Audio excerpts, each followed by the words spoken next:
Certifications are MSc, BEd from Andhra University, BSc Maths from Andhra University.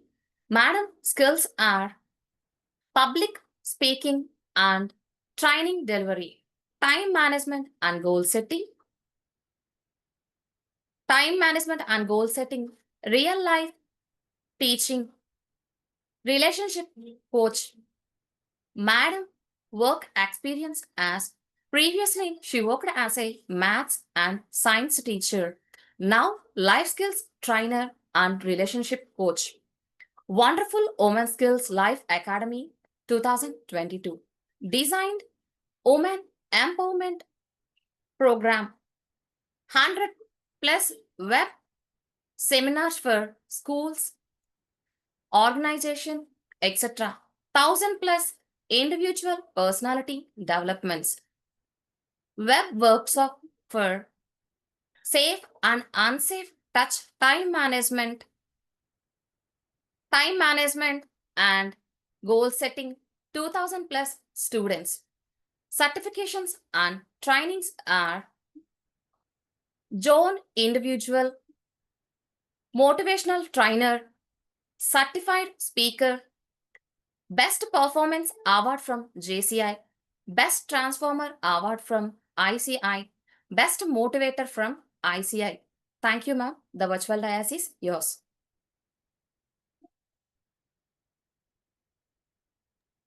Thank you so much, Lavanya garu. Thank you. Thank you to all. Happy evening, everyone. ముందుగా sorry happy evening sir. నాకు జన్మనిచ్చిన తల్లిదండ్రులకు అలాగే విద్యాబుద్ధులు నేర్పిన గురువులకు, నా మెంటార్స్కి, ట్రైనర్స్కి అందరికీ కూడాను, ముఖ్యంగా గురువుగారు గంపా నాగేశ్వరరావు గారు ధన్యవాదాలు తెలుపుకుంటూ ఈరోజు ఈ కార్యక్రమానికి దీనికి ఇన్వైట్ చేసిన TTWS ప్రోగ్రామ్కి ఇన్వైట్ చేసిన నన్ను రవి సార్ అండ్ ఇక్కడ ఉన్న ఇన్ఛార్జెస్, మెంటార్స్ అండ్ మా గురువు గారైన Giriprasad sir and Uday Bhaskar sir అందరికీ కూడా పేరు పేరున నేను ధన్యవాదాలు తెలుపుకుంటూ క్లాస్ని స్టార్ట్ చేసుకుందాం. And please switch on your videos everyone. This is emotional intelligence topic. ఎవరు కూడా నాకు కనిపించట్లేదండి. Everybody switch on your videos possibility ఉన్నంత వరకు.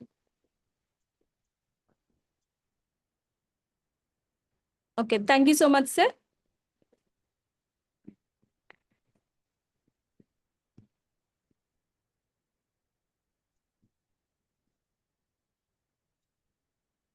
ఓకే, మీరు ఇప్పుడు ఏ ప్రోగ్రాంలో ఉన్నారండి?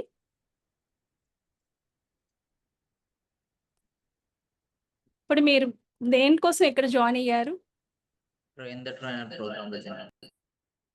The trainer. ఇప్పటి వరకు how many days you are completed? 18 days, ma'am. 18 days. Can you explain previous day topics? Any 5?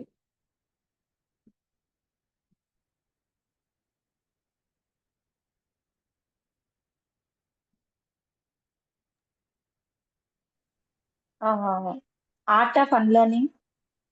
Okay. I should explain, ma'am. No. Topics only topics. Okay. Body language, voice modulation, content preparation, art of parenting, and habit formation, Canva and video making, AI and PPT.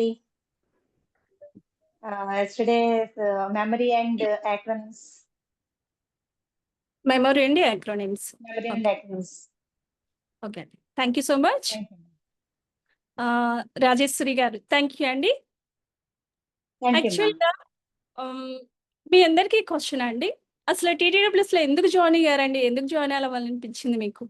దేనికోసం join అయ్యారు? To improve our communication skills. Improve communication ఇంతకు ముందు లేదా మనకి? ఉంది కానీ ఇంకా improve చేసుకోవాలి. అలాగే స్టేజ్ ఫియర్, మ్యామ్. ఓకే అండి. Spontaneous speaking. Stage fear. అక్కడ ఫియర్ ఏంటండి? Tension ma'am. అంటే సింగిల్‌గా ఉన్నప్పుడు ఒకలా మాట్లాడతాము. మన ముందు కొంతమంది ఆడియన్స్ ఉన్నప్పుడు మనకు కంటెంట్ ఉన్నా కూడా ఒకేసారి మైండ్ బ్లాక్ అయిపోతుంటది ఒక్కోసారి. We can't speak there. Okay. అంటే ఫియర్ అనేది మీకొక ఫీలింగ్. అంతేనా? యెస్. అంతే ఆ మ్యామ్. ఫీలింగ్ ఎక్కడి నుండి వచ్చింది? అంటే ఇన్నర్ ఫీలింగ్ మ్యామ్. ఫీలింగ్ ఎక్కడి నుండి వస్తుంది? అంటే మీరు ఆల్రెడీ అమ్మో! నా ఎదురుగా ఇంతమంది ఉన్నారు. నేను చెప్పలేను, చేయలేను అనే థాట్ నుండి వచ్చింది కదండీ! యెస్. యెస్. యెస్ అంటే మ్యామ్. మీ థాట్స్ నుంచి మీ ఫీలింగ్స్ వస్తున్నాయి. మీ ఫీలింగ్స్ ద్వారా మీ బిహేవియర్ అనేది అక్కడ టెన్షన్‌గా, యాంగ్జైటీగా మారిపోతూ ఉన్నారు. ఇది ఒక ప్రాసెస్. మనం థాట్ ఏదైతే ఆలోచిస్తున్నామో, ఆ ఆలోచనల నుంచి మన ఫీలింగ్స్ వస్తున్నాయి. మనం పాజిటివ్‌గా ఆలోచించామనుకోండి, అక్కడ ఒక్కసారి చేంజ్ చేసి చూడండి. ఎంతమందున్నా నేను కాన్ఫిడెంట్‌గా మాట్లాడగలను అనే థాట్‌తో మీరు స్టార్ట్ చేశారనుకోండి, అప్పుడు మీ ఫీలింగ్ ఎలా అవుతుంది? పాజిటివ్‌గా వస్తుంది. Self positive. కాన్ఫిడెన్స్ మీలో వస్తుంది. మీ బాడీ లాంగ్వేజ్ మారిపోతుంది. చక్కగా నవ్వుతూ అందరి ఎదురుగా ఎళ్లి మాట్లాడడానికి రెడీ అవుతారు. అప్పుడు మీ బిహేవియర్ ఎలా ఉంటుంది? కాన్ఫిడెంట్‌గా మాట్లాడగలుగుతారు. మీ ఫేస్‌లోనే ఆ ఎక్స్‌పోజర్ అంతా కనిపించేస్తుంది. సో, మనం అక్కడ ఫీలింగ్ అనేది ఎలా మనం ఆలోచిస్తున్నామో దాని నుంచి ఇదంతా చేంజ్ అయిపోతుంది కదా!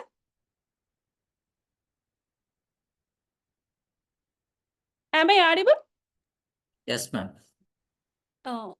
Maybe she is stuck. Okay. అంటే మన థాట్స్ నుంచి మన ఫీలింగ్స్ నుంచి మన బిహేవియర్ మారుతుంది.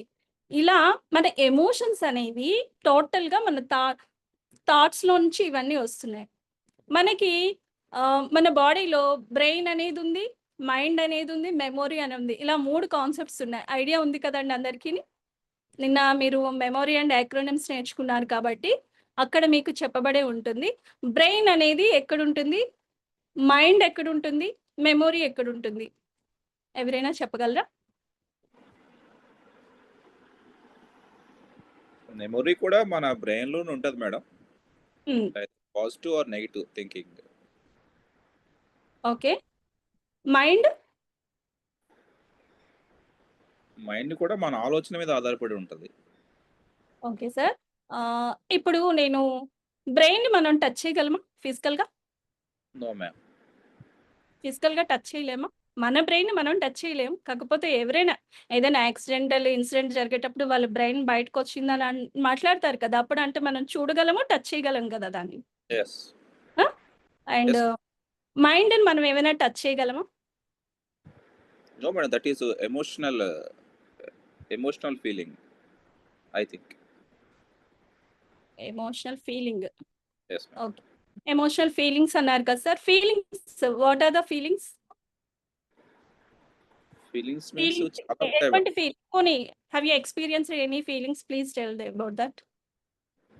యాహ్! అంటే లైఫ్‌లో అన్నీ ఉంటాయి కదా మేడం. అది ఫీలింగ్స్ సార్ అది చెప్పండి. చెప్పండి. ఏ ఏ ఫీలింగ్స్ మనం ఎక్స్‌పీరియన్స్ చేస్తూ ఉంటాం? అన్నీ ఉంటాయి. భయం, కోపం, ప్రేమ, ఆప్యాయత. These hmm. Are all feelings I think. కోపము, భయము, బాధ, అలాగే సంతోషము, ఓవర్ ఎక్సైట్‌మెంట్ అంటే చాలా ఎక్కువ ఆనందం వచ్చేసినా అది కూడా ఆనందం కూడాను. అలాగే ఒక్కొక్కసారి కొన్ని విషయాలు చూడగానే సర్ప్రైజ్ ఫీలింగ్ వస్తుంది. Yes ma'am. జెలస్ వస్తుంది, యాంగ్జైటీ వస్తుంది. ఇప్పుడు మ్యామ్ చెప్పారు టెన్షన్ వస్తుంది. అలాగే కొన్ని కొన్ని విషయాలు చూసేటప్పుడు మనం సడెన్‌గా దాన్ని చూడగానే ఒక్కొక్కసారి జలక్‌మని ఫీలింగ్ కూడా మనకు కలుగుతుంది. బాడీ అంతాను. అలాగే ఒక్కోసారి గూస్ బంప్స్ వచ్చాయని ఫీల్ అవుతుంటాం. ఇవన్నీ కూడా ఎమోషన్స్. ఈ ఎమోషన్స్ అన్నీ ఎక్కడుంటాయి అంటే మైండ్‌లో ఉంటాయి. మైండ్ అంటే ఇప్పుడు ఒక వేడి వస్తువు ఉంది. ఆ వేడి వస్తువు దాని దగ్గరికి వెళ్తే నువ్వు టచ్ చేస్తే నీకు కాలిపోతుంది అనే ఫీలింగ్ మనకు కలిగించేది మైండ్. మైండ్‌లో నుంచి బ్రెయిన్ మనకి నర్వస్ త్రూ మనకి పాస్ చేస్తుంది. యాక్చువల్‌గా బ్రెయిన్ అనేది ఒక కంప్యూటర్ అనుకుంటే జనరల్‌గా మనం డైలీ యూజ్ చేస్తున్న విషయాల పరంగా చెప్పుకుంటే సిస్టమ్. బ్రెయిన్ అనేది ఒక సిస్టమ్. దాంట్లో సాఫ్ట్‌వేర్ ఏదైతే ఉందో అది మన మైండ్. ఏదైతే ఆహ్, రామ్ అని చెప్పుకుంటాం కదా! మెమోరీస్ అలాంటిదే మన మెమరీ పవర్. ఈ మైండ్ అనేది మనం టచ్ చేయలేం. ఆ సాఫ్ట్‌వేర్ ఎక్కడుంటుందో మనకు తెలీదు. కానీ మనం ఇచ్చే ప్రతి యూజర్ ఇచ్చే ప్రతి ఇన్‌స్ట్రక్షన్ కూడా చక్కగా ఫాలో చేస్తూ మనకి ఔట్‌పుట్ ఇస్తుంది. ఇన్పుట్ యూజర్ ఇస్తారు. మనకు కావాల్సింది ఏం కావాలో మనం ఇస్తూ ఉంటే అది అవుట్పుట్ అనేది మైండ్ అనేది చక్కగా దాన్ని ఎన్కోడ్ చేసి డీకోడ్ చేసి దాన్ని బయటికి పంపిస్తుంది. అలాగే ఈ బ్రెయిన్లో కూడాను మనం ఆలోచించే విధానాలు మన 5 సెన్సెస్ త్రూ మన మైండ్లోకి అన్ని విషయాలు చేరుతాయి. కానీ ఇప్పుడు మీరు నేను తీసుకుంటే మీరు చూసే విధానం మీ పర్సెప్షన్ ఒకలా ఉంటుంది. ఒకే సిచ్యువేషన్ ఇద్దరం చూస్తాం, కానీ మీ పర్సెప్షన్ ఒకలా ఉంటుంది, నా పర్సెప్షన్ ఒకలా ఉంటుంది. ఒక విషయాన్ని చూసాం, సిచ్యువేషన్ చూడగానే మీ బ్రెయిన్లోకి వచ్చిన ఆ పాయింట్ ఆఫ్ వ్యూ థాట్ అనేది డిఫరెంట్గా ఉంటుంది, నా పాయింట్ ఆఫ్ వ్యూ థాట్ అనేది డిఫరెంట్గా ఉంటుంది, అందరికీ ఒకలా ఉండదు. దీన్ని బేస్ చేసుకొని ఈ ఎమోషనల్ ఇంటెలిజెన్స్ అనేది డిపెండ్ అయి ఉంటుంది. ఎందుకు అసలు ఇది అవసరం అంటే మనం అందరం కూడా సోషల్ లైఫ్ లీడ్ చేస్తూ ఉన్నాం, సోషల్ యానిమల్స్.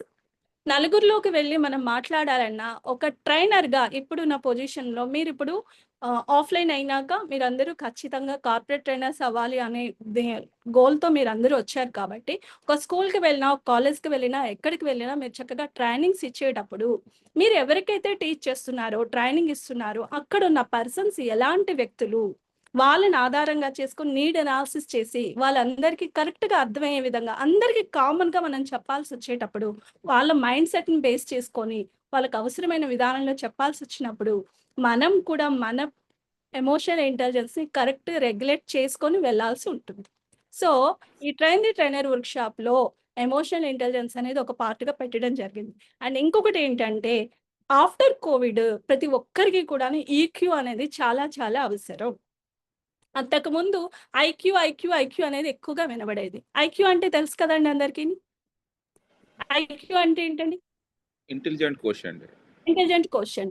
దాన్ని బేస్ చేసుకొని ప్రతి ఒక్కరు తెలివితేటలను అందరూ ఐడెంటిఫై చేసేవారు, చేస్తున్నారు కూడా ఇప్పటికి. కానీ మనకు తెలిసి హైయెస్ట్ ఐక్యూ ఉన్న పర్సన్ ఎవరని చెప్తారు ఇప్పటికి? ఐన్స్టీన్ది చెప్తారు. ఆయన ఐక్యూ చాలా పెద్దది, చాలా ఎక్కువ అని చెప్పి ఆయన బ్రెయిన్ కూడా పార్ట్స్గా చేసి దాని మీద రీసెర్చ్ ఇంకా చేస్తూనే ఉన్నారు అని చెప్తూనే ఉంటారు. ఎస్, అలాగే. కానీ దాని తర్వాత వచ్చింది ఏంటి అంటే ఈక్యూ. ఇప్పుడు ఇంకా వచ్చేసే ఏక్యూ ఎస్క్యూ చాలా వచ్చాయి. Spiritual question, adversity question and emotional intelligence question and IQ. IQ అనేది 20% ఉంటే ఈక్యూ అనేది మినిమం 70 to 80% ఉన్నప్పుడే ఆ వ్యక్తి అనే వాళ్ళు సొసైటీలో చక్కగా సక్సెస్ఫుల్ పర్సన్గా చెప్పగలుగుతారంట. అండ్ కార్పొరేట్ సెక్టర్లో అవ్వచ్చు, లేదంటే ఏదైనా ఇంటర్వ్యూ బేస్ చేసుకొని మనం ఏదైనా ఇంటర్వ్యూ ఫేస్ చేయాలంటే వాళ్ళందరూ చూసేది మన ఈక్యూని టెస్ట్ చేస్తారు. మ్యాక్సిమం మీరు కావలిస్తే అబ్జర్వ్ చేసినట్లయితే ఇంటర్వ్యూలో కొన్ని క్వశ్చన్స్ మనల్ని అగ్రెసివ్ నేచరు అండ్ మన నేచర్ ఎలాంటిది అని అబ్జర్వ్ చేయడానికి కూడా వాళ్ళకి కావాల్సే మనల్ని రెచ్చగొట్టే విధంగా కొన్ని క్వశ్చన్స్ అనేది ఇవ్వడం జరుగుతుంది. అంటే దీనికి ఎలా ఆన్సర్ చేస్తారు వీళ్ళ తాలూకా ఒపీనియన్ ఎలా ఇక్కడ చెప్పబడుతుంది, వీళ్ళ ఎమోషన్స్ ఎలా ఉంటున్నాయి అనేది అబ్జర్వ్ చేయడానికి, ఈక్యూని అబ్జర్వ్ చేయడానికి, వాళ్ళు ఇదంతాను టెస్ట్ చేయడానికి మనకి అక్కడ స్ట్రెస్ కలిగించే విధానాలు అవ్వచ్చు, లేదంటే మన అగ్రెసివ్ నేచర్ బయటపడుతుందా లేదా, లేదంటే మన పేషెన్స్ని చెక్ చేయడానికి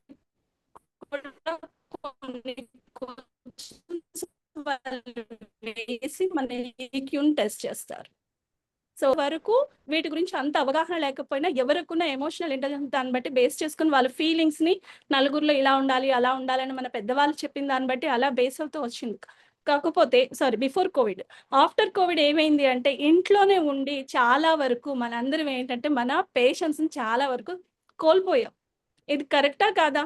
వర్క్ ఫ్రమ్ హోమ్ అంటూ చాలా వరకు విసిగిపోయి ఎప్పటికి వెళ్తామో ఆఫీసెస్కి అనే విధంగా జెంట్స్కి అండ్ లేడీస్కి కూడా అబ్బా వీళ్ళు ఎప్పుడు ఇంటి నుంచి బయటకు వెళ్ళిపోతారా అనే విధంగా కూడా చాలా వరకు సిచ్యువేషన్స్ వచ్చేస్తాయి. పిల్లల పరంగా చాలా ఓవర్వెల్మ్డ్ అయిపోయి టైర్డ్గా ఫీల్ అయిపోతారు.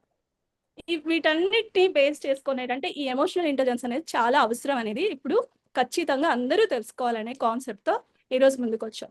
జనరల్గా మీకు మీరుగా ఎప్పుడైనా ఇప్పుడు అడిగితే ఫీలింగ్స్ ఇవన్నీ చెప్పారు కదా, జనరల్గా కొంతమంది పర్సన్స్ని చూడగానే వాళ్ళకు ఒక బేసిక్ ఎమోషన్స్ అనేవి ఉంటాయి. ఇప్పుడు మదర్ తెరీసా అనగానే వాళ్ళ బేసిక్ ఎమోషన్ ఏంటి? కరుణ, దయ. అలా కొంతమంది పర్సన్స్ ఉంటారు. అలా మనకంటూ మనకున్న బేస్ ఎమోషన్ ఏంటి అనేది ఎప్పుడైనా మీకు మీరుగా అబ్జర్వ్ చేశారా? మీకు రెగ్యులర్గా కామన్గా వచ్చే ఎమోషన్ ఏంటి? ఎప్పుడైనా అబ్జర్వ్ చేసుకున్నారా? పోనీ అబ్జర్వ్ చేయకపోయినా జనరల్‌గా మీలో వచ్చే కామన్ ఎమోషన్ ఏది? ఎక్కువగా టైర్డ్‌గా ఫీల్ అవుతుంటారా? లేదా ఎక్కువగా కోపం వస్తుందా? లేదా ఎక్కువ స్ట్రెస్ ఫీల్ అవుతుంటారా? జెలస్ ఫీల్ అవుతుంటారా? బయటకి చెప్పక్కర్లేదు. కానీ మీకు మీరుగా ఒక్కసారి ఆలోచించుకోండి. ఏంటొస్తుంది? లేదా హ్యాపీనెస్ ఫీల్ అవుతుంటారా? Anand Prasad Babu garu. Sir yes ma'am. చెప్పండి.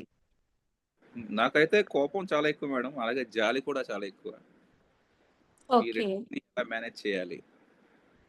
Thank you ma'am. Okay sir. Thank you. ఇలా మన ఎమోషన్స్ ఏంటి అనేది అర్థం చేసుకున్నప్పుడే ఎదుటివారి ఎమోషన్స్ గూడా మనం ఐడెంటిఫై చేయగలుగుతాం. ఒక స్మాల్ సిట్యుయేషన్ అండి. ఇక్కడ లావణ్య గారి పేరు తీసుకుంటున్నాను నేను.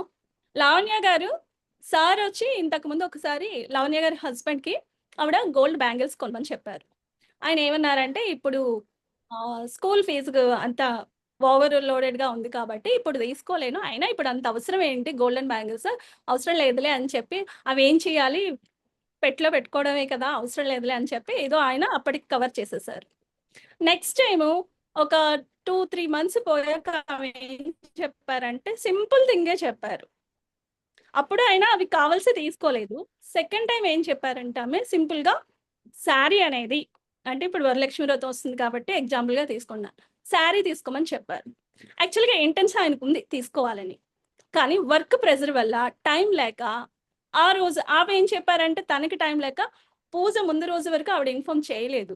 పూజ ముందు రోజు చెప్పారు తీసుకురమ్మని. ఆయన ఆ రోజు తీసుకురాలేదు. What is the situation?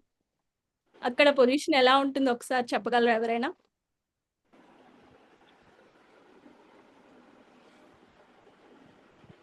అక్కడ అవసరం. పూజకి చీర అవసరం. తీసుకురాలేదు. కానీ ఆయన ఇంటెన్షన్‌లీ తేవాలనే ఉంది. కానీ తీసుకురాలేకపోయారు. ఇంతకుముందు ఒక విషయం చెప్తే ఆయన కావాల్సి అది తెలిసి ఆయన అది చెయ్యొద్దని చెప్పేసి క్యాన్సెల్ చేసేసారు. ఇది ఇప్పుడు ఈవిడ ఎలా ఫీల్ అవుతారండి? ఫ్రస్ట్రేషన్. బాధ రెండు రాజేంద్ర వస్తాయి. ప్రసాద్ గారు. కోపం, బాధ రెండు ఏంటి సార్? వస్తాయి. కోపం కోపం అలాగే బాధ బాధ రెండు వస్తాయి. ఒక విధంగా తీసుకురాలేదు అని కోపం వస్తది. కొంచెం రిలేషన్ పరంగా చూసుకుంటే బాధ కలుగుతది. కానీ నాకేమనిపిస్తుందంటే, ఈయన కావాల్సే తీసుకురాలేదు. నేనెప్పుడు చెప్పినా ఇంతే. ఇంతకు ముందు గూడా నేను చెప్పిన విషయాన్ని ఎప్పుడు చెవికెక్కించుకోరు. నేను చెప్పింది ఎప్పుడు ఈయన చేయరు. ఆయన చెప్పిందే నేను వినాలి అనే ఫీలింగ్ ఆవిడకి ఆల్రెడీ ఎప్పుడో కలిగింది ఆయన మీద.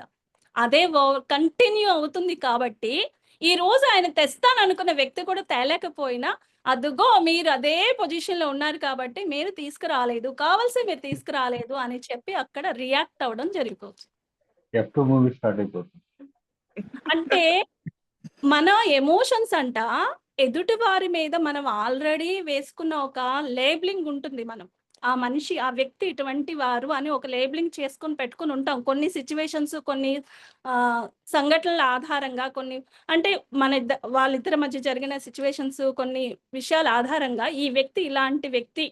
నాకు వాల్యూ ఇవ్వరు. లేకపోతే నన్ను ఇలా చూస్తారు, ఇలా ట్రీట్ చేస్తారు. లేదా ఇతనికి ఇంత కోపం, లేదా ఈయనకి జెలస్ ఎక్కువ. ఇలాంటి కొన్ని లేబులింగ్స్ మన మైండ్‌లో ఎదుటి వ్యక్తి గురించి వేసుకొని ఉంటాం. అది కంటిన్యూ అవుతూ ఉంటుంది. ఆ వ్యక్తిని చూడగానే మనకు ఫస్ట్ కనిపించేది ఏంటంటే వాళ్ళలో మనిషి కనిపించరు. వాళ్ళ పైన ఉన్న మన అభిప్రాయం అనేది ఫస్ట్ మనకు కనిపిస్తుందంట. లేకపోతే ఒకసారి మీకు మీరుగా ఒక్కసారి అనలైజ్ చేసుకున్నా చూడండి. ఎవరైనా ఒక వ్యక్తిని మీరు గుర్తు చేసుకోండి. ఫస్ట్ మనిషి ఫేస్ గుర్తొస్తుందా? లేకపోతే ఆయన మీద ఉన్న ఫీలింగ్ మీకు గుర్తొస్తుందా? ఐడియా చేసుకోండి. దాని ఆధారంగా వాళ్ళతో మనం ఏదైనా డిస్కస్ చేసినా, ఏదైనా జరిగినప్పుడు వాళ్ళ మీద ఉన్న ఫీలింగ్‌తో మన ఎమోషన్స్ ఏమవుతాయంటే, అయితే బరస్టన్ అయిపోతాయి. లేదంటే దాన్ని సప్రెస్ అయినా చేసేసుకుంటాం. ఇప్పుడు ఇందాక సార్ చెప్పారు రాజేంద్ర సార్. తనకి కోపం ఎక్కువ, అలాగే కరుణ ఎక్కువ అన్నారు. ఆ కోపంతో ఏమవుతుంది ఎదుటి వ్యక్తి ఆయనకి ఎదురుగా ఉన్న వ్యక్తి నార్మల్ పొజిషన్‌లో ఉన్న ఆయన ఏదైనా మాట్లాడేటప్పుడు ఈయన కోపం ఎక్కువ కారణం చేత ఈయనకి నచ్చిన విధంగా అవతల వ్యక్తి లేకపోయేటప్పటికి ఈయనలో కోపం ఎక్కువైపోతుంది.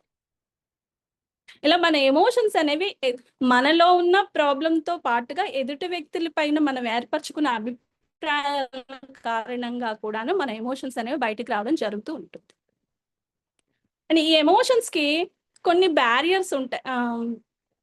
ఎందుకు ఇంపార్టెంట్ ఈ ఎమోషనల్ ఇంటెలిజెన్స్ అనేది ఎందుకు ఇంపార్టెంట్ అంటే మన ఎక్స్ప్రెషన్స్ ఏదైతే మనం ఫీల్ అవుతున్నామో మన చుట్టూరా ఉన్న ప్రపంచంతో మనం ఎక్స్ప్రెస్ చేయాలనుకున్న ఫీలింగ్స్ని ఎక్స్ప్రెస్ చేసేది ఎమోషను.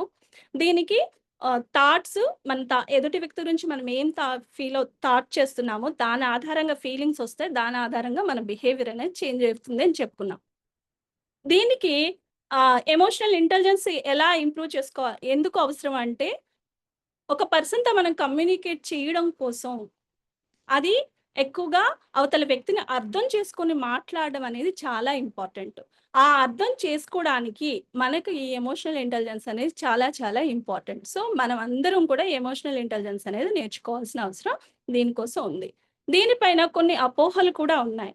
ఏంటి రాంగ్ కాన్సెప్ట్స్ ఏంటంటే ఇది కొందరికే సాధ్యపడుతుంది, ఇది బై జీన్స్ వస్తుంది, లేదా దీనిపైన ఎమోషన్స్ ఏంటంటే ఒక రోబోటిక్ లాగా మనం అన్ని విడిచిపెట్టేసి ఒక రోబోలాగా ప్రవర్తించాలి, దాన్ని ఎమోషనల్ ఇంటెలిజెన్స్ అంటారు, లేదా ఎమోషనల్ ఇంటెలిజెన్స్ అనేది జీన్స్ ప్రకారంగా వస్తుంది. ఇవన్నీ అపోహలండి. ప్రాక్టీస్ మీద అందరికీ కూడా ఎమోషనల్ ఇంటెలిజెన్స్ అనేది అలవాటు అవుతుంది. అకాడమిక్ ప్రాక్టీస్ మీద ఐక్యూ ఎలా అయితే ఇంప్రూవ్ చేసుకోవచ్చో దీన్ని కూడా ఉంటుంది. కాకపోతే అది 17 years వరకు మాత్రమే అది సాధ్యపడుతుంది. ఇది లైఫ్ లాంగ్ మనల్ని మనం ఇంప్రూవ్ చేసుకుంటూ ముందుకు వెళ్ళడానికి, మన ఎమోషన్స్ రెగ్యులేట్ చేసుకుంటూ ముందుకు వెళ్ళడానికి ఉపయోగపడుతుంది. ఈ ఎమోషనల్ ఇంటెలిజెన్స్ అనేది మనం ఒక ఇక్కడ ఒక జెన్ స్టోరీ మీ అందరికీ తెలిసే ఉంటుంది. ఎందుకంటే అన్లెర్నింగ్లో మీరు ఆల్రెడీ నేర్చుకున్నారు కాబట్టి.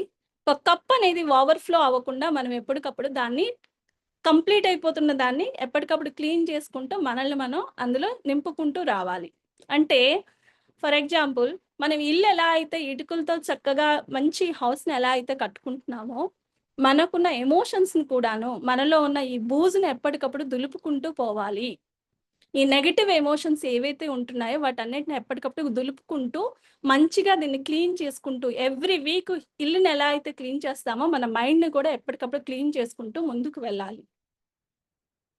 లేకపోతే ఆ ఎమోషనల్ రెసిడ్యూ అనేది అక్కడ స్టాక్ అయిపోతుంది. ఆ రెసిడ్యూని ఎప్పటికప్పుడు డస్ట్బిన్ ఎలా అయితే మనం క్లీన్ చేసి బయటకు పెడుతుంటామో అలాగే ఈ ఎమోషనల్ డస్ట్బిన్ కూడా మనం ఎప్పటికప్పుడు క్లీన్ చేసుకుంటూ ఉంటేనే రిలేషన్స్ పరంగా కానీ సొసైటీ పరంగా కానీ లేదా జాబ్ రిలేటెడ్ కానీ మనం హ్యాపీగా మన లైఫ్ని లీడ్ చేయగలుగుతాం. ఇప్పుడు చెప్పింది అర్థమైందా అండి?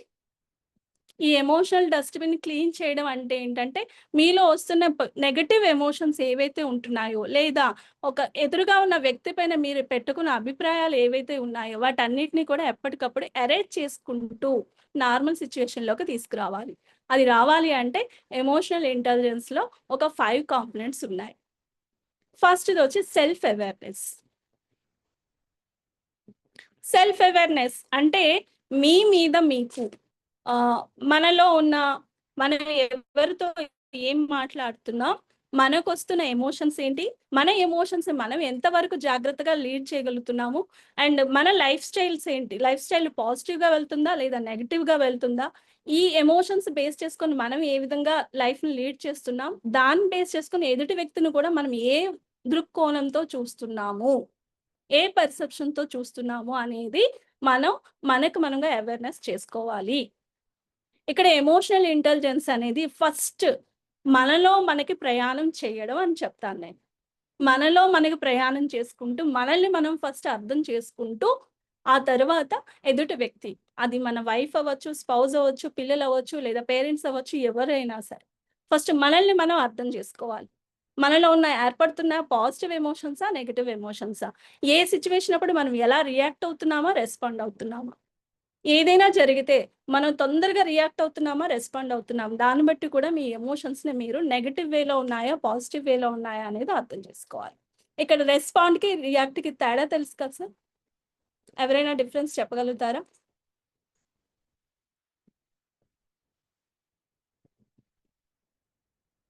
Ramakrishna sir. Happy evening madam. Happy evening అండి. రియాక్ట్ అవ్వడం అంటే ఇట్స్ నెగిటివ్ వర్డ్ లాగా వస్తుంది మేడం. అంటే ఇప్పుడు ఏదైనా సిచ్యువేషన్ ఉంటే దానికి రియాక్ట్ అవ్వడం అంటే అంటే I personally feel that is like a negative word. Respond అవ్వడం అంటే సిచ్యువేషన్ కి రెస్పాండ్ అవ్వడం అంటే అది అగ్రెసివ్ గా కనిపించింది అనమాట. ఓకే. ఇప్పుడు చిన్న ఎగ్జాంపుల్ అండి. విజయ మ్యామ్ ఉన్నారు ఇక్కడ. విజయ గారి అబ్బాయి ఏం చేశాడంటే పాలని కింద ఒలగబెట్టాడు. గాజు గ్లాస్తో పాలున్నాయి, దాన్ని కింద ఒలగేస్తారు, పడేశారు.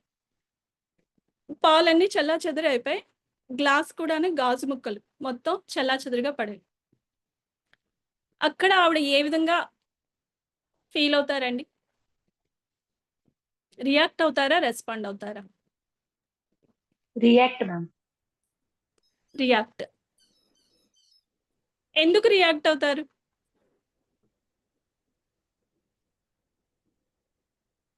కోపం వస్తుంది. కోపం ఎందుకు వస్తుంది అంటే వర్క్ లోడ్ ఎక్కువ అవుతుంది అప్పుడు మనకి కదా. కానీ ఆ కోపం అనేది బాబు పైన వచ్చిందా లేకపోతే వర్క్ లోడ్ వల్ల వచ్చిందా? బాబు అలా పడేసాడని వచ్చిందా లేకపోతే వర్క్ లోడ్ వల్ల వచ్చిందా? బాబు అలా పడేయడం వల్ల వచ్చింది మ్యామ్. బాబు అలా పడేయడం వల్ల వచ్చింది. ఇంకా బోత్ మ్యామ్.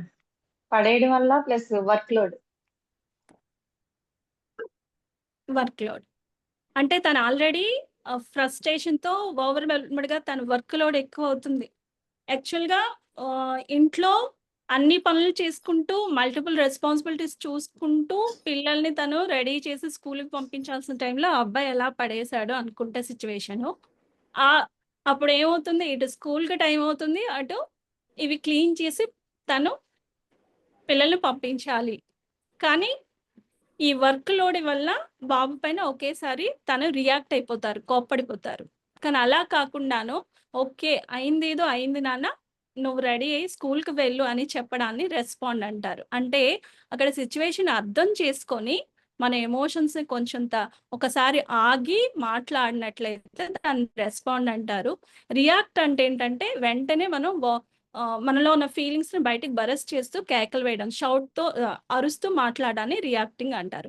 మనం సిచ్యువేషన్లో కూడాను, ఈ సెల్ఫ్ అవేర్నెస్ సిచ్యువేషన్లో కూడాను ఏదైనా సిచ్యువేషన్కి మనం ఎలా రియాక్ట్ అవుతున్నామా, రెస్పాండ్ అవుతున్నామా, ఎదుటి వ్యక్తితో మనం ఎలా ఉంటున్నాము, అండ్ మన స్ట్రెంగ్త్స్ ఏంటి, మన వీక్నెస్ ఏంటి అనే దాంతో మీరు కానీ ముందుకు వెళ్ళినట్లయితే సెల్ఫ్ అవేర్నెస్తో మీ ఎమోషన్స్ ఫస్ట్ ఐడెంటిఫై చేసుకోవాలి.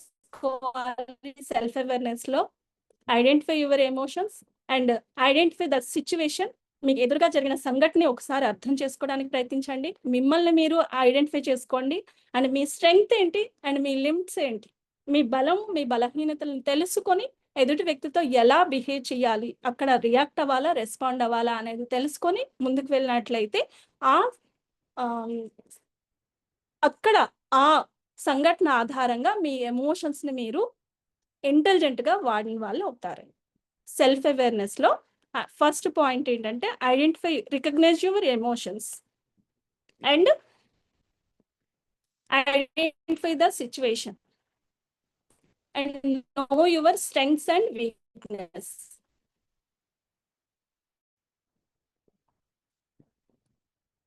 ఇలా సెల్ఫ్ అవేర్నెస్ అనేది మీ మీద మీకు ఐడియాతో ముందుకు అండ్ 5 ఎలిమెంట్స్ ఉంటాయని చెప్పుకున్నాం. ఫస్ట్ది self awareness, second thing empathy. Self అవేర్నెస్లో మళ్ళీ 3 థింగ్స్ చెప్పాను. Know your emotions and identify the situation and know your strength and weaknesses. Second thing ఏంటి, ఎంపతి. ఎంపతి అంటే ఏంటండి?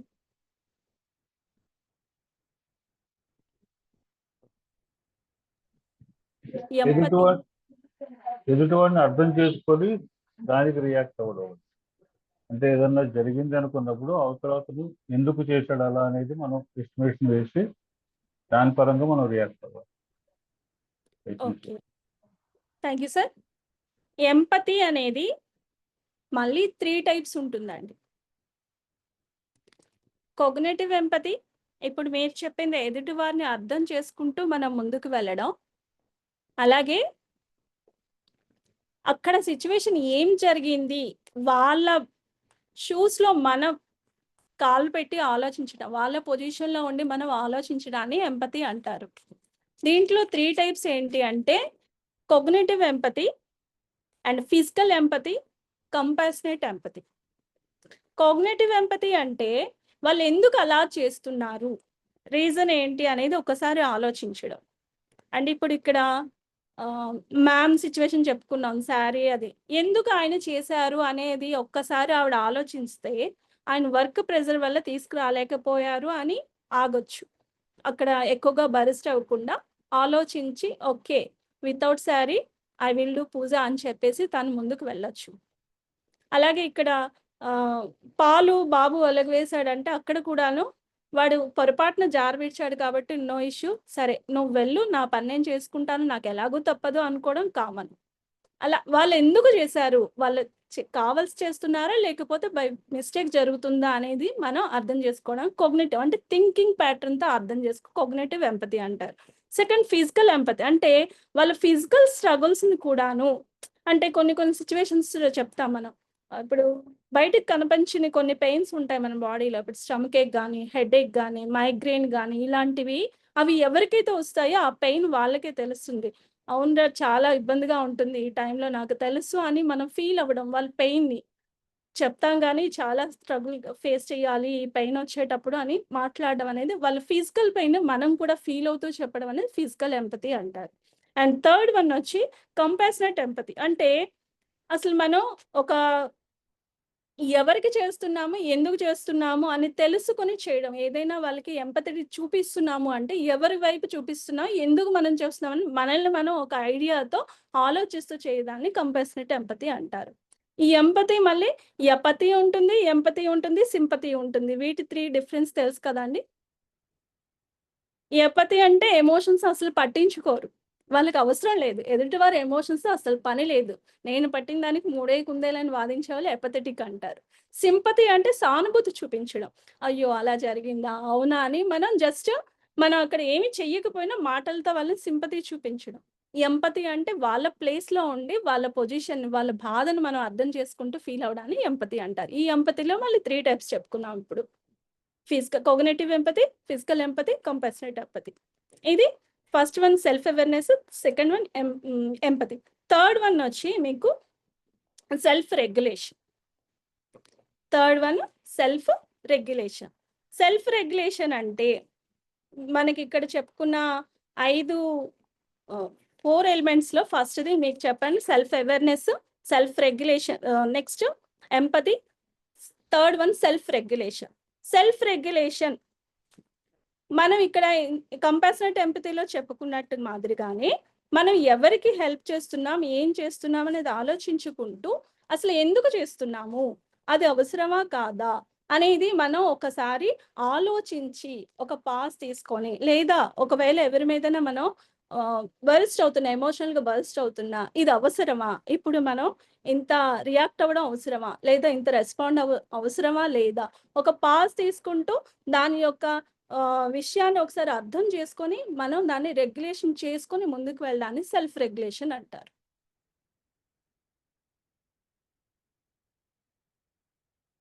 ఈ సెల్ఫ్ రెగ్యులేషన్ మనకి రావాలి అంటే మనం ఎఫెక్టివ్గా మాట్లాడగలగాలి, కమ్యూనికేట్ చేయగలగాలి. ఇప్పుడు ఏంటి అంటే ఇలా చేసావు కదా నాన్న, దీనివల్ల నాకు వర్క్ లోడ్ ఎక్కువ అవుతుంది, కొంచెం జాగ్రత్తగా నువ్వు గ్లాసెస్ పట్టుకునేటప్పుడు జాగ్రత్తగా లీడ్ చేయి నాన్న, లేదు అంటే మీరు ఇలా చేయడం నాకు పూజకి కొంచెం మనశ్శాంతిగా చేసుకోలేకపోయాను, కొంచెం మీరు తీసుకురావాల్సింది, లేదంటే ఈరోజు ఎర్లీ మార్నింగ్ ఏమైనా వీలవుతుందా, ఇలా మనం ఆ సిచ్యువేషన్ని కొంచెం జాగ్రత్తగా డీల్ చేసుకోవడానికి ప్రయత్నించేటప్పుడు మనలో ఉన్న ఎమోషన్స్ మనం రెగ్యులేట్ చేసుకుంటూ మాట్లాడే విధానం సెల్ఫ్ రెగ్యులేషన్ అంటారు. వాళ్ళ పొజిషన్ అర్థం చేసుకొని ఎంపథెటిక్గా దాన్ని సెల్ఫ్ రెగ్యులేట్ చేసుకుంటూ మాట్లాడడం అనమాట, అది self regulation. And fourth one వచ్చి ఇంటర్నల్ మోటివేషన్. మనలో మనకి ఇప్పుడు ఆ శారీ లేకపోతే పూజ చేయలేనా, ఎంతవరకు అది, శారీ ఉంటేనే పూజ, లేదు అంటే ఆ అబ్బాయి పాలు వలగొస్తారు అని చెప్పేసి ఆ పాలైనా ఇంకా లేవా, మళ్ళీ ఇంకో ప్యాకెట్ కట్ చేసి ఆ అబ్బాయికి ఆ పాలు ఇచ్చి స్కూల్కి పంపించవచ్చు. ఇక్కడ మోటివేషన్ అంటే మనలో మనం ఎక్స్‌ట్రిన్సిక్, ఇంట్రిన్సిక్ ఏదైనా ఒక వర్క్ చేయాలి అన్నా, ఒక విషయం గురించి మనం ఎక్స్‌ప్లెయిన్ చేయాలి అన్నా, మనలో మనం మోటివేషన్ తీసుకుంటూ, మన ఎమోషన్స్ మనం రెగ్యులేట్ చేసుకుంటూ, కరెక్ట్‌గా దానికి ముందుకు వెళ్ళడానికి ఈ ఇంటర్నల్ మోటివేషన్ అనేది ఇక్కడ మనం ఎప్పటికప్పుడు ప్రతి ఒక్క సిట్యుయేషన్‌కి కూడాను అప్లై చేసుకుంటూ ముందుకు వెళ్ళాలి. ఇప్పుడు ఎక్స్‌ట్రిన్సిక్, ఇంట్రిన్సిక్ అంటే మనం ఏదైనా ఒక పని చేస్తున్నాము అంటే, ఒక కార్పొరేట్ సెక్టర్ అవ్వచ్చు, లేదా మీ ప్రొఫెషన్స్‌లో అవ్వచ్చు. రివార్డ్స్ బేస్ చేసుకొని మనం చాలా యాక్టివ్‌గా వర్క్ చేయగలుగుతాం. అదేంటి మనకి ఇంటర్నల్‌గా కాకుండా ఎక్స్‌టర్నల్‌గా మనకు మోటివేట్ చేస్తుంది. ఒక ప్రమోషన్ వస్తుంది అంటే ఇచ్చిన టార్గెట్‌ని మనం రీచ్ అయితేనే మనకొస్తుంది అనే దానికి మనల్ని మనం మోటివేట్ చేసుకుంటూ వాడిచ్చిన టార్గెట్ లైన్‌ని మనం రీచ్ అయ్యి ముందుకు వెళ్ళినట్లయితే మనకి ఇదొస్తుంది. ఈ అవార్డ్ వస్తుంది, లేదా ఈ రివార్డ్ వస్తుంది, లేదా ఈ ఐడెంటిఫికేషన్ వస్తుందని మనం ఎలా అయితే ఫీల్ అవుతుంటామో అలా ముందుకు చేసుకుంటూ వెళ్తాం. అక్కడ వచ్చే ప్రతి సిట్యుయేషన్‌ని కూడా ఎంపథెటిక్‌గా సెల్ఫ్ రెగ్యులేట్ చేసుకుంటూ, సెల్ఫ్ అవేర్‌నెస్‌తో ఎలా అయితే మన ఎమోషన్స్ కంట్రోల్ చేసుకుంటూ జాగ్రత్తగా వెళ్తుంటామో, అంటే ఇక్కడ కంట్రోలింగ్ అనే వాడకూడదు. ఎమోషన్స్‌ని రెగ్యులేట్ చేసుకుంటూ ఎలా వెళ్తామో, దానికి కూడా మోటివేషన్ అనేది ఆ విధంగా ఉపయోగపడుతుంది. ఇంటర్నల్‌గా అంటే మనకి మనం సెల్ఫ్ అవేర్‌నెస్ కలిగినప్పుడు, నేను ఇలా ఉంటే నా లైఫ్ ఇలా బావుంటుందేమో, నేను ఆ రోజు అలా రియాక్ట్ అవ్వకపోయుంటే పరిస్థితి మరోలా ఉండేదేమో. ఒక సిట్యుయేషన్ జరిగింది. గతంలో జరిగిన సిట్యుయేషన్స్ ఒకసారి గుర్తు చేసుకుంటే, ఆ రోజు నేను అలా రియాక్ట్ అవ్వకపోయుంటే, ఈరోజు ఈ రిలేషన్‌షిప్స్ ఇంత బావుండేవేమో అని ఆలోచించుకున్న సందర్భాలు ప్రతి ఒక్కరి లైఫ్‌లో ఏదో ఒకటి ఉండే ఉంటుంది. అంటే ఇంటర్నల్‌గా మనల్ని మనం మోటివేట్ చేసుకుంటూ, అప్పుడు అలా రియాక్ట్ అవ్వకపోవాల్సింది, రెస్పాండ్ అవ్వాల్సింది, లేదా అప్పుడు నేను కామ్ అయిపోవాల్సింది, నన్ను నేను కంట్రోల్ చేసుకోవాల్సింది. ఇలాంటివి మనలో వచ్చేది. ఇలాంటి మోటివేషన్‌ని ఇక్కడ ఇంటర్నల్ మోటివేషన్ అనేది ఎమోషనల్ ఇంటెలిజెన్స్‌కి వన్ ఆఫ్ ది ఎలిమెంట్ అవుతుంది. And last one social skills. Social skills అంటే మనం ఉన్న సొసైటీలో ఉంటున్నాం. మనకు కావాల్సిన విధంగా ప్రతి ఒక్కరు ఉండరు. ఫర్ ఎగ్జాంపుల్ మన ఇంట్లోనే మన తోడబుట్టిన వారు, మన ఇద్దరం ఒకే తల్లి కడుపులో పుట్టిన వాళ్ళ తాలూకా మనస్తత్వం వేరు, వాళ్ళ ఫీలింగ్స్ వేరు, మన ఫీలింగ్స్ వేరు. అలాంటిది సొసైటీలో ఒక కంపెనీలో మనం వర్క్ చేస్తున్నాం, లేదా ఒక బిజినెస్ ప్లేస్‌లో ఉన్నాము. అందరూ ఒకేలా ఉండరు. Different personalities, different emotions, different వాళ్ళ థాట్ ప్యాటర్న్‌తో ఉంటారు. అలాంటి వాళ్ళతో డీల్ చేసేటప్పుడు ప్రతీది మన వైపు నుంచి ఆలోచించకుండా, అటువైపు నుంచి కూడా మనం ఎక్కడ వర్క్ చేస్తున్నాము, ఏ విధంగా వర్క్ చేయాలి, అక్కడ పొజిషన్ ఏంటి, అక్కడ అలవాట్లేంటి, అక్కడ పద్ధతులేంటి, ఆ కల్చర్ ఏంటి, అది కూడా మనం తెలుసుకొని మనం మెలగాల్సొస్తుంది. ఇప్పుడు ఏమీ లేదు. మన ఇండియాలో ఉన్నాం. ఫర్ సపోజ్ మనం ఏదైనా అదర్ కంట్రీకి వెళ్ళాల్సొచ్చినప్పుడు అక్కడ లాంగ్వేజ్‌కి, అక్కడ సిట్యుయేషన్‌కి మనల్ని మనం ముందుగానే ప్రిపేర్ చేసుకుంటాం కదా! అలాగే మన డైలీ లైఫ్‌లో కూడాను మనం ఎవరితోనైతే డీల్ చేస్తున్నామో, ఎక్కడైతే ఉంటున్నామో, ఆ వర్క్ ప్లేస్‌లో ఉన్న ప్రతి ఒక్కటి కూడా మనం ముందుగా అవగాహన చేసుకొని జాగ్రత్తగా దాన్ని డీల్ చేయడానికి ఆ సోషల్ స్కిల్స్ అనేవి మనం నేర్చుకోవాల్సి ఉంటుంది. అప్పుడే మన ఎమోషనల్ ఇంటెలిజెన్స్ అనేది కరెక్ట్‌గా ఉన్నట్లు. ఇప్పుడు కొందరు ఏదైనా విషయాన్ని డామినేటింగ్ నేచర్‌తో చేస్తారు. కొందరు నార్మల్‌గా ఉంటారు. అది కొంతమంది మహానుభావులను చూసినట్లయితే ఎదుటి వ్యక్తి తనని డామినేట్ చేస్తున్నా సరే, ఓకే. అలాగే నువ్వు చెప్పిందే ఓకే చేద్దాం అనే పద్ధతిలో కొంతమంది వెళ్తారు. కొంతమంది నువ్వు చెప్పేదేంటి, నేను చేసేదేంటి అనే లెక్కల్లో ఉంటారు. అది చాలా రాంగ్. ఎక్కడ మనం అదే ఒక డైలాగ్ ఉంటుంది కదా! ఎక్కడ తగ్గాలో, ఎక్కడ నెగ్గాలో తెలుసుకొని వెళ్ళాలంటారు కదా! ఈ సోషల్ స్కిల్స్ కూడా ఆ విధంగానే మనం రెగ్యులేట్ చేసుకుంటూ, ఇక్కడేంటంటే అటైర్. ఒక ట్రైనర్‌గా మన అటైర్ ఎలా ఉండాలి? ఒక నార్మల్ పర్సన్‌గా అయితే ఎలా ఉండాలి? ఒక గుడికెళ్తున్నామంటే మన అటైర్ ఎలా ఉండాలి? అలా డిఫరెంట్ ప్లేసెస్ తగ్గట్టు మన అటైర్‌ని చూసుకోవాలి. అలాగే అక్కడ ఉన్న వ్యక్తుల తాలూకా యాక్షన్స్, థాట్ ప్యాటర్న్ ఏంటనేది తెలుసుకోవాలి. అండ్ అక్కడ ఉన్న అలవాట్లు, కల్చరల్ థింగ్స్ ఎలా ఉన్నాయి అనేది మనం తెలుసుకోవాలి. నెక్స్ట్ ఒక ట్రైనర్‌గా మనం ఇది చాలామంది చెప్తారు. థింక్ లోకల్లీ, యాక్ట్ గ్లోబల్లీ అంటారు. అంటే లోకల్‌గా నువ్వు థింక్ చెయి. నువ్వెక్కడికి వెళ్తున్నావో ఆ లోకల్ ఏరియాలో ఉన్న పొజిషన్, అక్కడున్న ప్రతి ఒక్కటి తెలుసుకో. ఆ సిట్యుయేషన్‌కి తగ్గట్టు, అక్కడికి తగ్గట్టు నువ్వు మారు. అంతేగాని నేను నాకు తగ్గట్టే నేనుంటాను, ఇక్కడ పద్ధతులు తగ్గట్టు నేనెందుకు మారుతాను అనే ఉద్దేశంతో మనం ఎప్పుడూ కూడా బిహేవ్ చేయకూడదు. ఎక్కడికి వెళ్తే అక్కడ నేచర్‌ని మనం అడాప్ట్ చేసుకోవడానికి మాక్సిమం ట్రై చేస్తూ మనకి ఇష్టం లేకపోయినా అక్కడ ఉన్న సిచ్యువేషన్ బేస్ చేసుకొని ఆ పద్ధతిలో మనం ఆ సోషల్ స్కిల్స్ని అక్కడ చూపించడానికి ప్రయత్నించాలి. అలాంటప్పుడే మన ఎమోషనల్ ఇంటెలిజెన్స్ అనేది కరెక్ట్గా ఉపయోగపడుతుంది.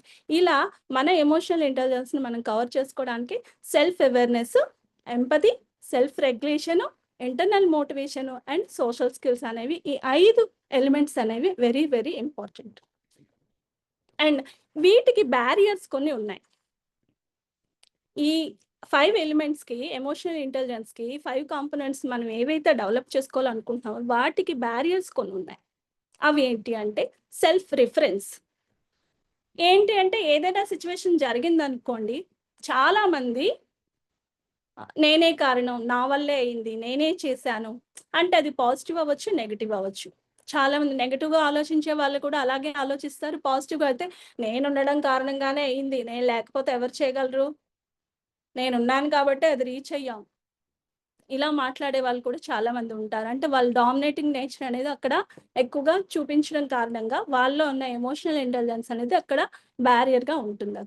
నెక్స్ట్ ఇంకొకటి ల్యాక్ ఆఫ్ ఎంపతి. ఎంపతి లేకపోవడం కూడా ఒక వర్కర్ పొజిషన్లో ఉన్నట్లయితే బాస్ పొజిషన్లో ఉండి లేదా ఒక లీడర్ పొజిషన్లో ఉండేటప్పుడు తన కింద ఉన్న ప్రతి ఒక్కరి స్థాయి గురించి ఆలోచిస్తూ ముందుకు వెళ్ళినట్లయితే ఆ టీంని కరెక్ట్గా లీడ్ చేయగలుగుతారు.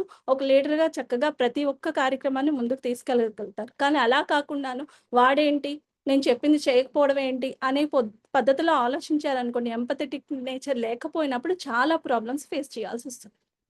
ఎందుకంటే అక్కడ తన పొజిషన్ ఏంటో, తను ఎందుకు చేయలేకపోయాడో, పెట్టిన టార్గెట్ ఎందుకు రీచ్ అవ్వలేకపోయాడో తను దేన్ని అర్థం చేసుకొని ముందుకు వెళ్ళినట్లయితే చాలా కరెక్ట్గా దాన్ని మనం లీడ్ చేయగలుగుతాం. అలా కాకుండా ఎందుకు చేయలేదు, కారణం ఏంటి అని మనం వెంటనే రియాక్ట్ అవ్వడం కానీ, వాళ్ళని ఇంకా డిస్మిస్ చేయడం, ఇలా చాలా రకాలు చేయడం కానీ చేస్తే ఏంటంటే అక్కడ ఎంపతి లేకపోవడం కారణం చేత ఎమోషనల్గా మనం అక్కడ బరిస్ట్ అవ్వడం జరుగుతుంది. అండ్ అవాయిడింగ్, కమ్యూనికేషన్ అవాయిడ్ చేసేస్తారు. అంటే ఏంటి, జనరల్గా రిలేషన్షిప్స్లోనే చూసుకుంటే ఇప్పుడు లావణ్య గారి సిచ్యువేషన్ ఇందాకని చెప్పుకున్నాం. ఆ సిచ్యువేషన్లో ఆవిడ అక్కడి నుంచి సార్తో మాట్లాడడం మానేశారు. ఈయన ఎప్పుడు ఇంతే, నన్ను ఎప్పుడు ఇగ్నోర్ చేస్తారు, నేను చెప్పింది ఎప్పుడు పట్టించుకోరు, ఇలాంటి వ్యక్తి, ఆయన పని ఆయనదే, ఆయన ధోరణి ఆయనదే, ఇలా ఆలోచించుకుంటూ ఒకదానికి అలా లింక్డ్ అంటే ఒక పెద్ద టీవీ సినిమా లాంటిది క్రియేట్ చేసేసుకొని ఒక చిన్న విషయానికి ఎక్కువ ఓవర్ థింక్ చేసేసుకొని మనం ఏం చేస్తామంటే రిలేషన్స్ని కూడాను ఆ కమ్యూనికేషన్ కంప్లీట్గా కట్ చేసుకుంటూ వస్తాం. ఎప్పుడో జరిగిన చిన్నప్పుడు జరిగిన విషయాలు లేదా మిడిల్ ఆఫ్ ది ఏజ్లో జరిగిన విషయాలను పట్టించుకొని చాలా రిలేషన్స్ అన్నదమ్ముల మధ్య అవ్వచ్చు, అక్క చెల్లెల మధ్యలో అవ్వచ్చు, అత్త కోడళ్ళ మధ్య అవ్వచ్చు, లేదా వైఫ్ అండ్ హస్బెండ్, పిల్లల మధ్య, పిల్లలకి పేరెంట్స్ మధ్య కూడా ఇలాంటి కమ్యూనికేషన్ గ్యాప్ వల్ల కూడా రిలేషన్స్ అనేవి చాలా దూరం అయిపోతూ వస్తుంది. అక్కడ కావాల్సింది కూడా ఎమోషనల్ ఇంటెలిజెన్స్. ఆ ఎమోషనల్ ఇంటెలిజెన్స్ డెవలప్ చేసుకోవాలి అంటే ఈ కమ్యూనికేషన్ గ్యాప్ అనేది ఉండకూడదు. కమ్యూనికేషన్ జరుగుతూ ఉండాలి. పిల్లలకి పేరెంట్స్ కావచ్చు, పిల్లలతో కూడా ఎప్పటికప్పుడు మనం మాట్లాడుతూ ఉంటేనే వాళ్ళ ఎమోషన్స్ మనం కరెక్ట్గా అర్థం చేసుకోగలుగుతాం, ఐడెంటిఫై చేయగలుగుతాం. వాడు ఏ సిచ్యువేషన్కి ఎలా రియాక్ట్ అవుతున్నాడు, వాడు ఎప్పుడు ఏ విధంగా ఫీల్ అవుతున్నాడు, వాడు హ్యాపీనెస్తో ఎక్కువగా ఉంటున్నాడా, లేకపోతే జెలస్ ఫీల్ అవుతున్నాడా, యాంగ్రీగా ఉంటున్నాడా, లేదా వాడిలో మనం ఏమైనా మనకు తెలియకుండా మనం ఎక్కువగా వాడిని మోటివేట్ చేస్తున్నామా, ఒరే నువ్వు ఎప్పుడు క్లాస్ ఫస్ట్ రావాలా అని వాడిని మోటివేట్ చేస్తూ వాడిలో ఇంటర్నల్గా నేను ఎప్పుడు కూడా డామినేటింగ్ నేచర్లో ఉండాలి, నేను ఎప్పుడు కూడా ఫస్టే రావాలి, సెకండ్ అనేది అస్సలు నా లైఫ్లో ఉండకూడదు, ఇలాంటి నెగిటివ్ ఏమైనా మనం వాడిలో ప్రేరేపిస్తున్నామా, ఇలాంటివి కూడా మనం కమ్యూనికేట్ చేసేటప్పుడు మన మాటల ద్వారానే మనం జాగ్రత్తగా లీడ్ చేస్తున్నామా లేదా, కమ్యూనికేట్ చేయకపోయినా ప్రాబ్లమే, కమ్యూనికేట్ చేసే విధానంలో కూడా చేంజెస్ తీసుకురావడం వల్ల ఇది క్లియర్ చేయగలుగుతాం. సో పిల్లలకి పేరెంట్స్కి కూడా చాలా చాలా కమ్యూనికేషన్ అవసరం. ఈ కమ్యూనికేషన్ గ్యాప్ అనేది కూడా ఎమోషనల్ ఇంటెలిజెన్స్కి ఒక బ్యారియర్గా ఉంటుంది. And next 4th one devalue. అంటే అవతల వారి ఎమోషన్స్ని అసలు పట్టించుకోకపోవడం, అవసరం లేదు, నేను చెప్పిందే చెయ్యాలి. అంటే రెండో వ్యక్తి ఏం చెప్తున్నారు, ఏం చెప్పబోతున్నారు, అసలు తన ఫీలింగ్ ఏంటి, ఎందుకు తను ఆ సిచ్యువేషన్లో ఉన్నారు అని వ్యక్తపరచడానికి ట్రై చేసినా సరే వాళ్ళ ఎమోషన్స్కి అసలు వాల్యూ ఇవ్వకపోవడం, అది కూడా one of the barrier. And 5th one self absorbed. అంటే మన లోకంలోనే మనం ఉంటాం, మన లోకంలో అంటే మనం థింక్ చేస్తుందే కరెక్ట్, మన లోకంలో మనం ఉంటూ ఎదుటివారి విషయాల్ని పట్టించుకోకపోవడం కారణం కూడాను ఈ ఎమోషనల్ ఇంటెలిజెన్స్‌కి ఒక బ్యారియర్‌గా ఉంటుంది. ఇవి 5 types of barriers. Self reference and lack of empathy and avoiding communication and devalue and self absorbed.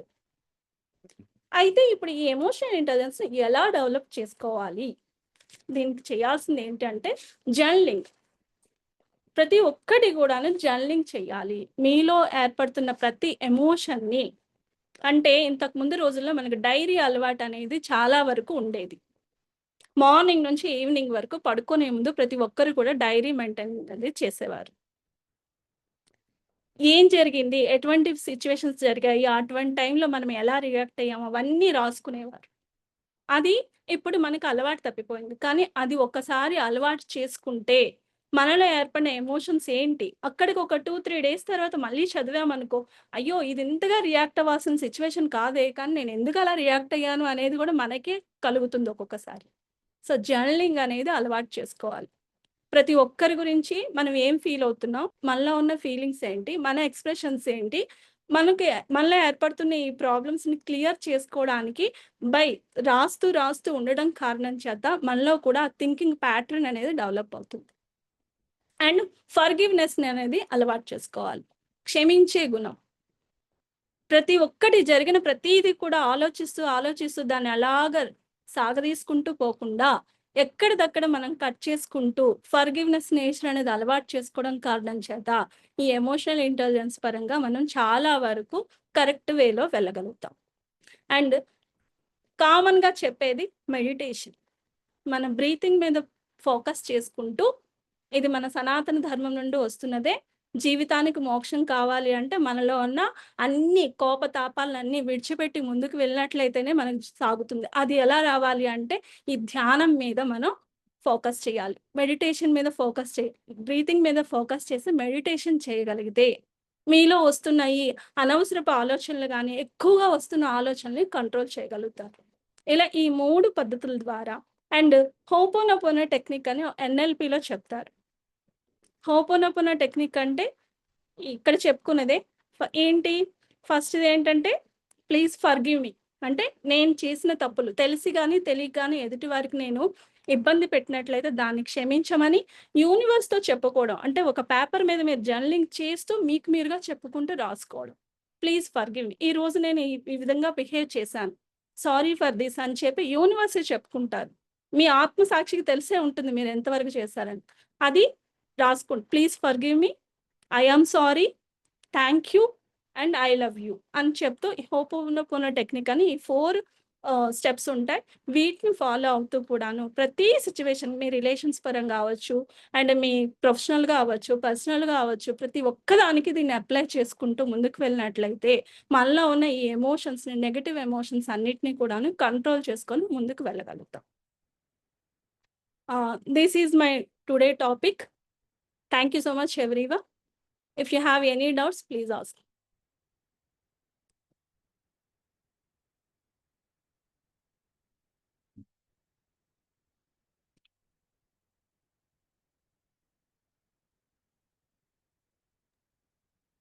ఎవరికీ ఏ డౌట్స్ రాకుండా ఉండే విధంగా అయితే మీరు ఎమోషనల్ ఇంటెలిజెన్స్ గురించి చెప్పారు మేడం. ఎవరికైనా ఏమైనా డౌట్స్ ఉంటే గనక ఒకసారి డిజిటల్‌గా హ్యాండ్ రైజ్ చేయండి.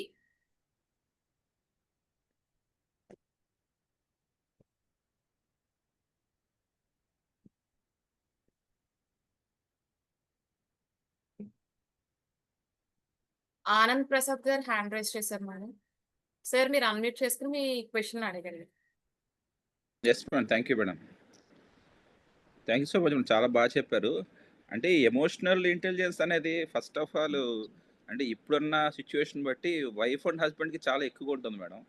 అది ఎలా సార్ వినిపించట్లేదు సార్ మీ క్వెషన్ ఏంటన్నది. Okay madam. వినిపిస్తుందా?